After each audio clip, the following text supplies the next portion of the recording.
Bienvenidos. Es un gusto saludarles en este podcast o video podcast de cumplimiento número 1 del año 2022. Queremos en esta oportunidad iniciar esta nueva etapa con el apoyo del Instituto Virtual del Oficial de Cumplimiento y también con el apoyo del Instituto de Cumplimiento Normativo. Y vamos a empezar con unos breves comentarios sobre unos eventos de corrupción que se dieron en Costa Rica y que me parece que pueden desde ahora empezar a enseñarnos, a traernos algunas lecciones. Sin embargo, es importante que primero haga algunas advertencias. Número 1, estos son procesos penales que se iniciaron con algunos allanamientos e investigaciones preliminares en el año 2021, de manera que están en una etapa inicial. Desde el punto de vista procesal penal, están en una etapa inicial. Entonces, todavía no hay una apertura de información como la que uno quisiera tener para sacar algunas conclusiones. Entonces, las personas están imputadas, no están declaradas culpables, las protege el principio de inocencia que tiene en nuestro país el rango constitucional. Sin embargo, como eventos, con el respeto que tienen los órganos jurisdiccionales y que tiene el respeto de los principios constitucionales del debido proceso, y también pues las personas en sí mismas involucradas en las investigaciones y sus respectivos defensores, vamos a conversar de los hechos en general y tratar de, repito, traer algunas enseñanzas al tema del compliance y al tema también de cumplimiento en prevención de lavado de dinero, financiamiento del terrorismo y financiamiento de la proliferación de armas de destrucción masiva. El primer caso que revienta en el año 2021, alrededor de mediados de junio del año 2021, es el caso que se denomina caso Cochinilla. En este caso, el organismo de investigación judicial realizó una gran cantidad de allanamientos en empresas constructoras. Las empresas se llaman MECO y H. Solís, porque aparentemente había o hay un contubernio y un proceso de corrupción que venía desarrollándose desde hace muchos años en una institución pública que se llama el Consejo Nacional de Vialidad, el CONAVI, y también en el Ministerio de Obras Públicas y Transportes, el MOP. Ustedes recuerdan hace muchos años que se dio el caso Odebrecht, ¿verdad? A donde una institución de rango internacional pues tenía una sociedad que se dedicaba básicamente a andar en toda Latinoamérica pagando sobornos para que le asignaran licitaciones de infraestructura. Bueno, pues en su momento nosotros pues de alguna manera nos jactamos de que Odebrecht no había tocado Costa Rica. Bueno, es que sencillamente teníamos nuestro propio Odebrecht, teníamos nuestro caso Cochinilla, nuestra situación particular aquí, generándose en Costa Rica, desarrollándose en Costa Rica. Desde hace muchos años se ha venido hablando de que pues en el sector de infraestructura era posible que estuviera dándose casos de corrupción o situaciones un tanto complejas desde ese punto de vista. Bueno, a través de una serie de escuchas de llamadas se logró determinar que los personeros y funcionarios de estas empresas, MECO y H. Solís, se habían posicionado realmente a nivel interno y a niveles jerárquicos importantes y en diferentes niveles del CONAVI, del Consejo Nacional de Vialidad. Y entonces se habían asegurado que les dieran proyectos, les asignaran proyectos, ganar licitaciones de proyectos de infraestructura y de mantenimiento de carreteras. La estimación de cuánto pudieron haber recibido estas empresas como consecuencia de estos favores que le hacían sus compinches aparentemente en esta institución, todavía no se tiene exacto el monto. Se habla de miles de millones de colones. Y lo cierto es que este fue un caso que impactó porque se abrió la tapa de la caja negra, sí, la tapa de la caja negra, y se están investigando delitos de peculado, delitos de malversación de fondos, de cohecho y tráfico de influencias. Parece que muchas de las personas que participaban recibiendo favores de estas empresas H. Solís y MECO recibían favores, dinero efectivo, se les obsequiaba carros, se les obsequiaba viajes, se les obsequiaba también favores sexuales a través de profesionales en el ramo, y en fin, había muchísimas cosas que recibían, pero estas empresas recibían a cambio la prácticamente seguridad de que tenían el control de los grandes proyectos de infraestructura en Costa Rica. Al inicio se capturaron a muchas personas. Hoy, básicamente al momento en que estamos grabando este video podcast de cumplimiento, quienes se mantienen con medidas cautelares de prisión es la señora Mélida Solís, representante y propietaria de la constructora H. Solís, y el señor dueño de MECO, don Carlos Cerdas. Pero repito, este es un proceso que está iniciándose y pues se alega, como siempre, pues que no hay tales delitos de parte de las defensas. Pero lo importante respecto del tema que nosotros queremos estar desarrollando en estos podcasts o videopodcasts es, por ejemplo, en el tema del compliance.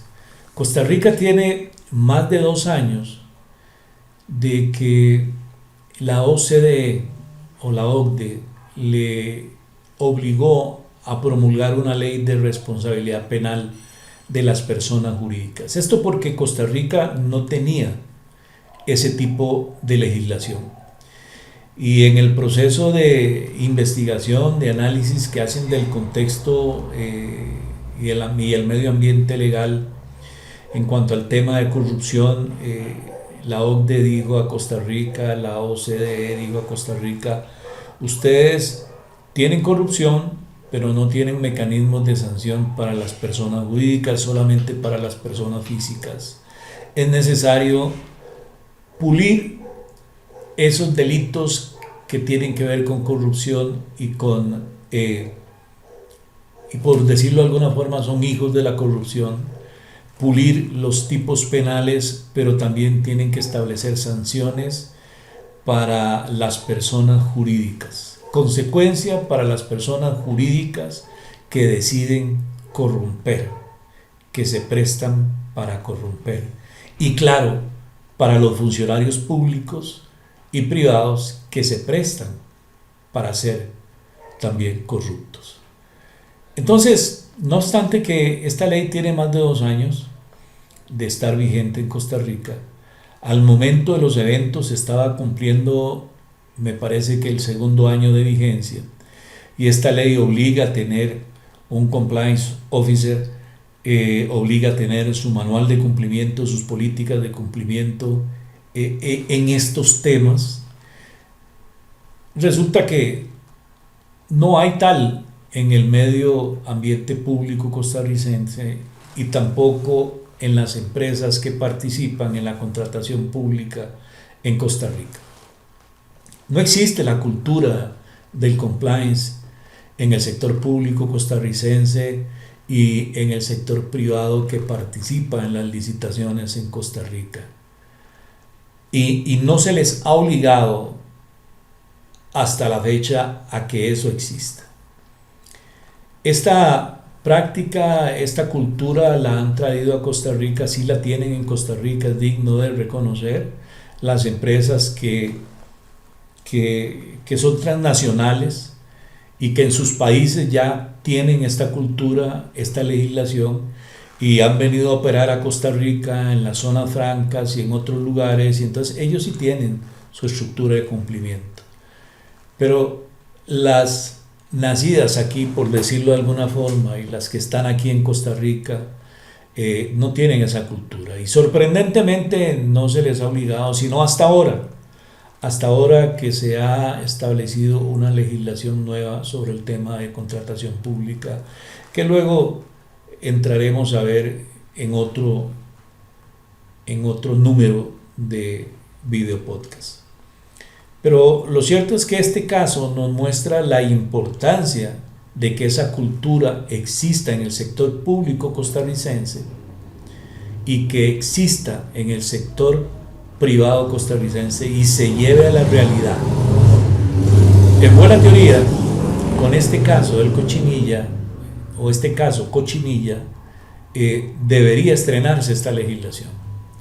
Vamos a estarle dando seguimiento y vamos a estar informando al respecto para ver si en efecto se llega a aplicar toda la estructura legal, todo el medio ambiente legal que trajo consigo esta legislación sobre la responsabilidad penal de las personas jurídicas. Pero claro que sí, tenemos que sacar estas enseñanzas. Si hubiese existido este sistema preventivo, si se hubiera exigido a las empresas que participan en las licitaciones públicas ante el CONADI que tuviesen este tipo de herramientas, tuviesen este tipo de oficiales, tuviesen este tipo de culturas, sería poco probable que se hubiesen dado estas situaciones tan campantemente durante tantos años. Así que vamos a ver en qué para este caso. Pero es importante tener presente también que el ente Contralor, la Contraloría General de la República, tiene un papel verdaderamente importante en esto.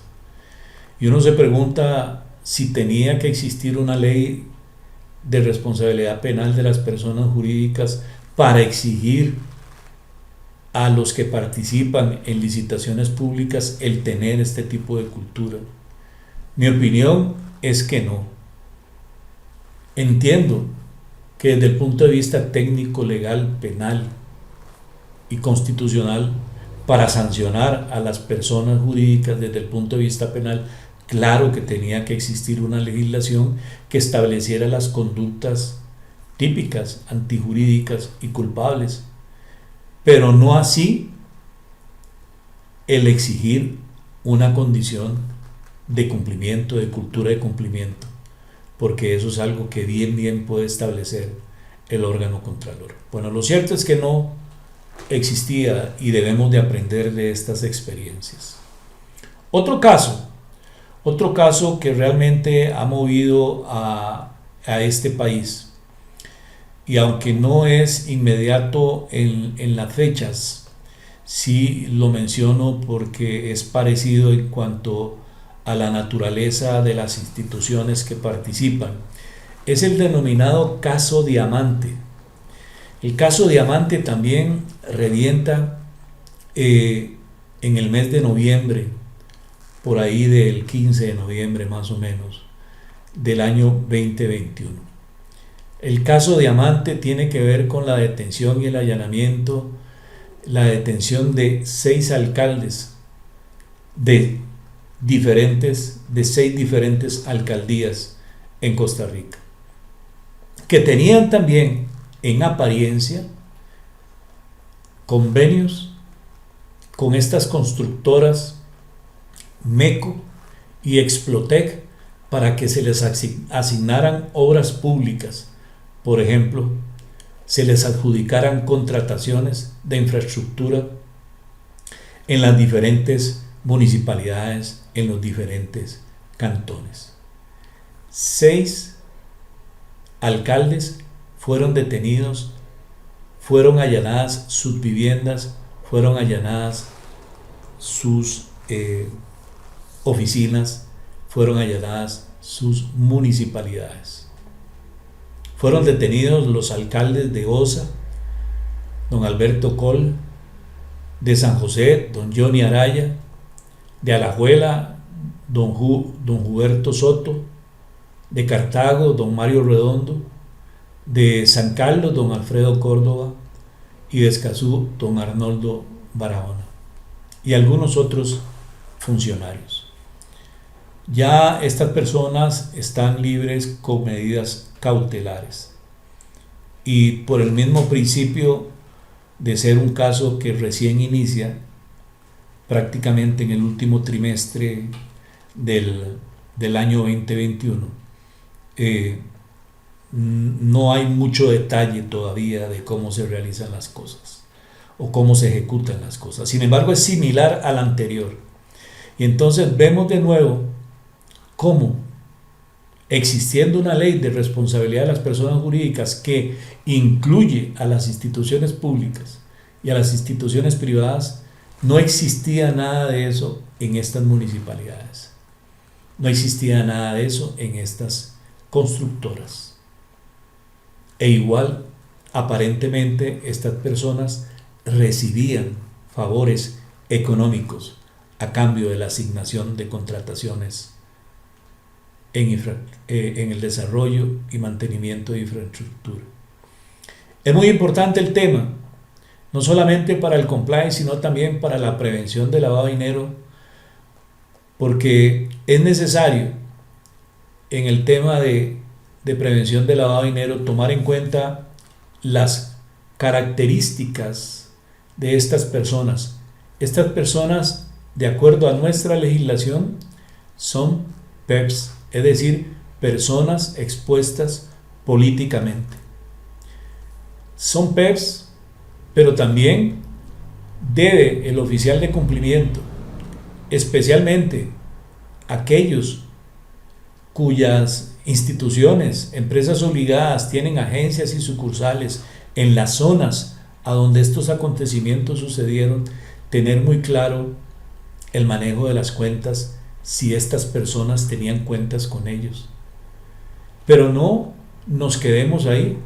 Es necesario aprender también a segregar, a visualizar, a analizar, a investigar el espectro familiar del PEP. Esposas, padres, hijos. Es importante para los oficiales de cumplimiento, de los sujetos obligados, de todos los sujetos obligados, tener clara la lista de estas personas que están siendo investigadas e ir analizando el espectro de las relaciones de consanguinidad y afinidad que tengan estas personas. Repito, por ejemplo, esposas, padres, abuelos, tíos, hijos o hijas. Creo que es importante, es fundamental. E igual lo aconsejo para aquellos cuya empresa obligada no está en Costa Rica. Es exactamente la misma vivencia y la misma experiencia y la misma puesta en atención, la señal de alerta que hay que tomar en cuenta. Por ahí se mencionó en uno de los casos que uno de estos señores que está siendo investigado, su hija recibió algún dinero en la cuenta propia. Entonces, por eso es tan importante analizar el espectro de los parientes de afinidad y consanguinidad de las personas involucradas. Repito, con el respeto al debido proceso y al principio de inocencia. Esta es información que ha salido en los medios de comunicación costarricenses. Y entonces por eso lo tomamos en cuenta, por eso lo conversamos y por eso creemos que estamos en el momento oportuno para aprender y extraer lecciones en el área del compliance y en el área del cumplimiento de la prevención de lavado de dinero. En este caso, recordemos que los autores siempre nos han enseñado que a la par de un caso de corrupción siempre hay un proceso de lavado de dinero. Y a mí me llama poderosamente la atención que en estos casos se esté hablando de los temas de corrupción, de peculado, de dádivas, etcétera, etcétera, etcétera, pero no se esté investigando procesos de lavado de dinero. Esa es la máxima en el derecho preventivo, que a la par de un caso de corrupción siempre hay un proceso de lavado de dinero. Sí, claro que sí. ¿Por qué? Porque cuando se dan dádivas, cuando se da dinero, se busca lavar ese dinero. Y entonces ese dinero puede estar siendo depositado en las cuentas de quien se dice que es corrupto o en las cuentas de familiares, por afinidad o por consanguinidad. Pero es importante tener esta condición, no solamente la condición de PEP, sino también analizar y estudiar en la práctica el espectro de la relación, de las relaciones por consanguinidad y afinidad de cada una de estas personas. Y hay otro caso que llama poderosamente la atención y que se dio también más o menos, me parece que a inicios, como el 9 de noviembre del año 2021. Se llama el caso Azteca. Oiga bien, caso Azteca. Bien interesante, y este nos va a dar mucho material en su momento para tipologías. Ya nos tiene que dar material para tipologías y también para estudios de casos. El 9 de noviembre, el organismo de investigación judicial realizó 38 allanamientos simultáneos alrededor del país y detuvo a 23 personas por presuntos delitos de narcotráfico, legitimación de capitales, enriquecimiento ilícito y corrupción. Entre los detenidos había, escuche bien, 14 funcionarios de una institución pública que se denomina Instituto de Acueductos y Alcantarillados de Costa Rica. Es el que se encarga de la administración de todo lo que son los acueductos a nivel nacional, en su mayoría.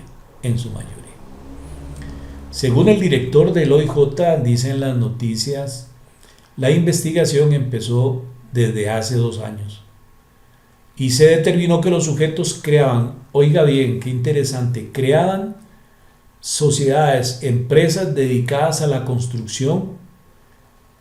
Con esas empresas participaban en las licitaciones de obras públicas y con la ayuda de los funcionarios de este Instituto de Acueductos y Alcantarillados, que en Costa Rica le conocemos como AIA, con la ayuda de estos funcionarios ganaban los concursos.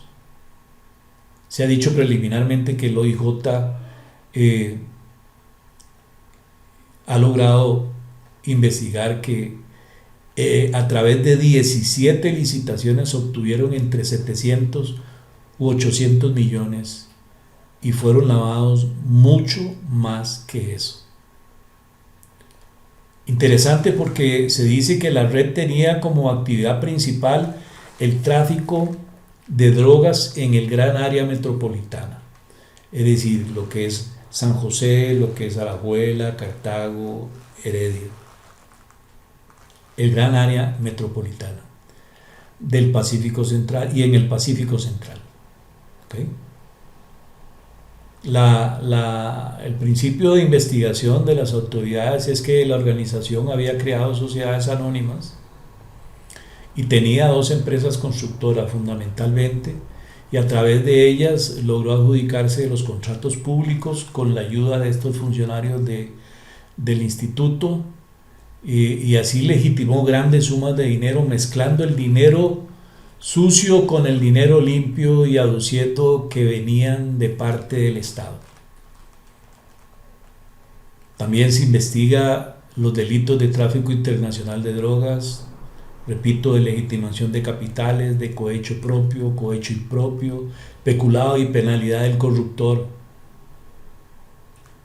Y está iniciando este caso. La Fiscalía solicitó prisión preventiva de 1 año a 13 personas, entre ellas 3 funcionarios de acueductos y alcantarillados y uno, oiga bien, del Banco Nacional.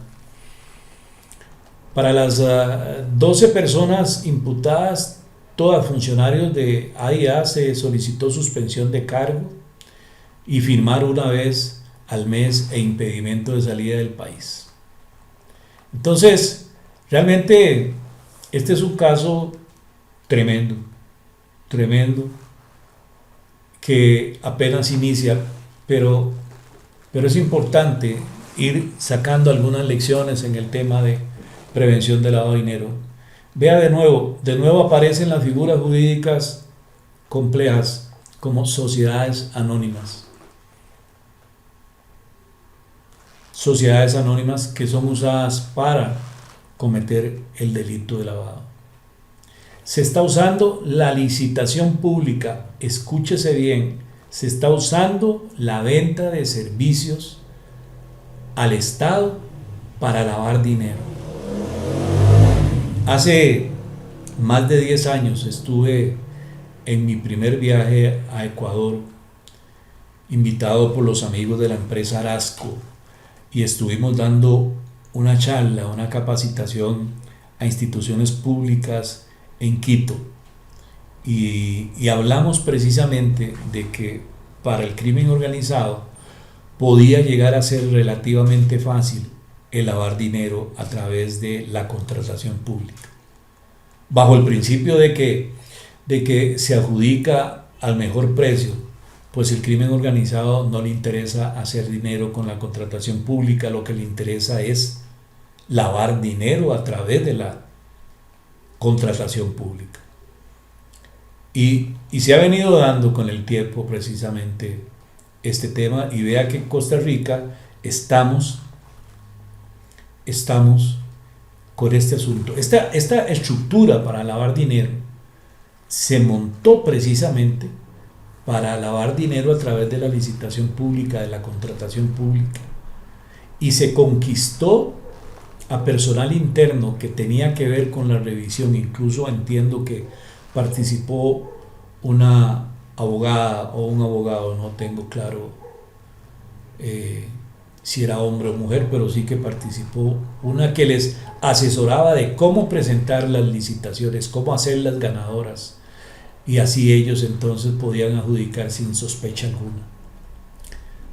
Entonces, definitivamente, en las empresas, en las instituciones públicas tienen que aprender a conocer su cliente, claro que sí, y tienen que aprender a conocer a sus empleados.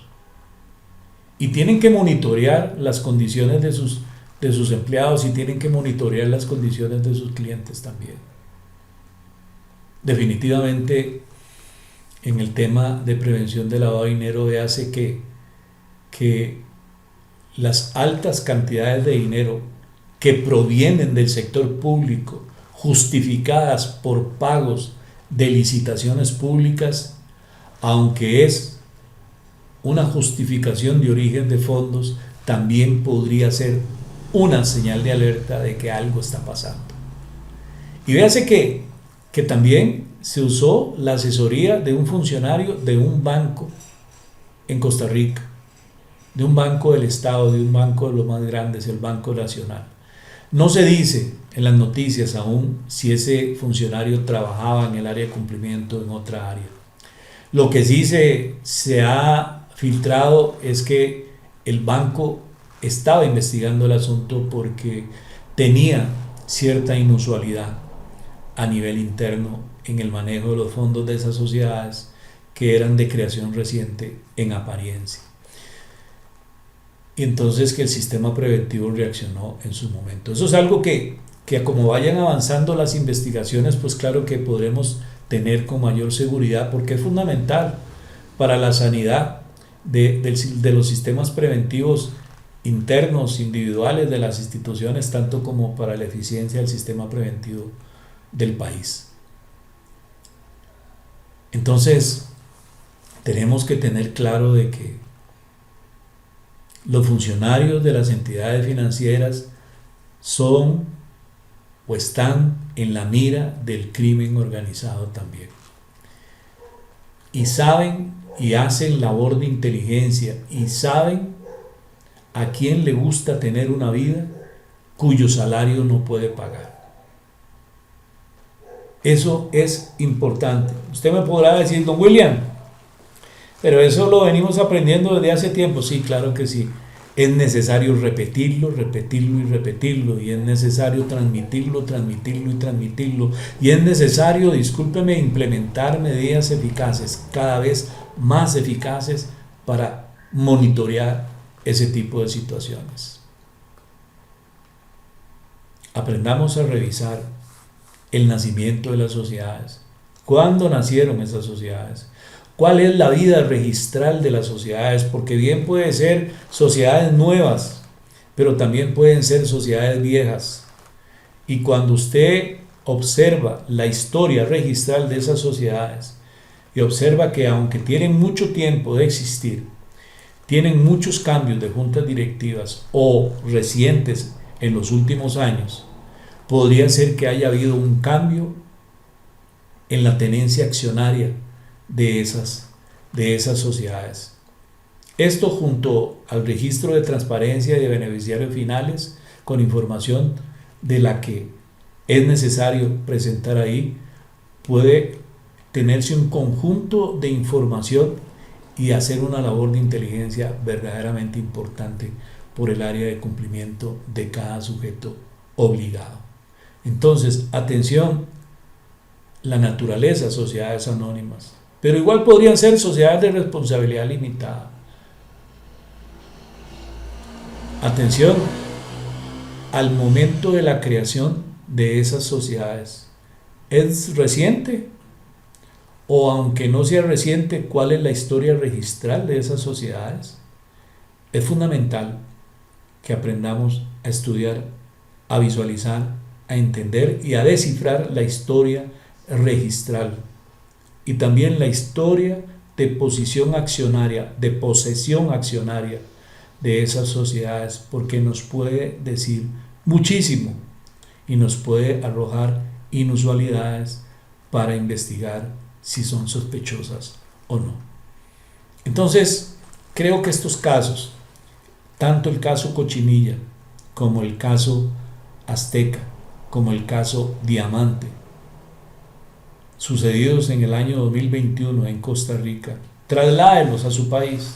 Posiblemente en su país existan casos similares, si no idénticos, y que usan figuras parecidas, estructuras parecidas, y que usan estas personas jurídicas. Y entonces hagamos lista de las cosas que tenemos que ponerles atención.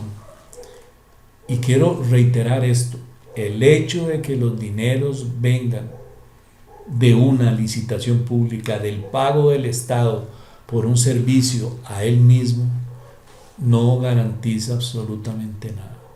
No le estoy diciendo que lo rechace, no le estoy diciendo que lo deseche, lo que estoy diciendo es que esté atento, porque ahora también el crimen organizado monta estructuras en nuestro contexto para usar la contratación pública para lavar dinero. Hasta aquí dejamos este podcast o video podcast número 1 del año 2022, y dentro de unos días nos volvemos a escuchar y vamos a estar hablando de otros temas de su interés. Repito, si usted desea sugerirnos temas que compartamos, que desarrollemos, si le interesa conversar con nosotros sobre el tema, dígamelo y lo conversamos con demasiado gusto. Su asesor, capacitador y amigo, licenciado William Chinchilla Sánchez, desde San José de Costa Rica, se despide. Y le deseo que Dios le bendiga en absolutamente todo. Hasta pronto.